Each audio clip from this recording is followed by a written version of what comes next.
ছেলে যদি ইউটিউবার হয় তাহলে মেয়ের মা কিভাবে রাজি হয়, ভিডিওটা দেখুন। মা, আমি না একটা ছেলেকে খুব পছন্দ করে ফেলেছি। তা ছেলে কি করে? ছেলে সরকারি চাকরি করে।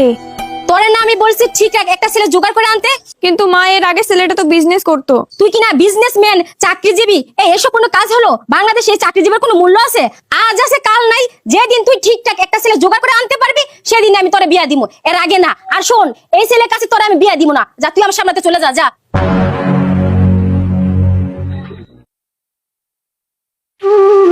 মা, হ্যাঁ বলে ফেল। আমি না রাকিব হোসেন নামের একটা ছেলেকে পছন্দ করে ফেলেছি। আবার? তাই এই ছেলে কি করে?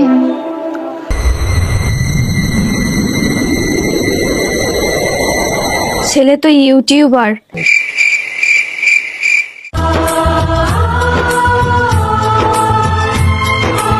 আফরিন, তুই আমার জামাইরে কবে বাড়িতে নিয়ে আইবি? আর আমার জামাইয়ের বাবা মার সাথে আমার পরিচয় করাই দিস।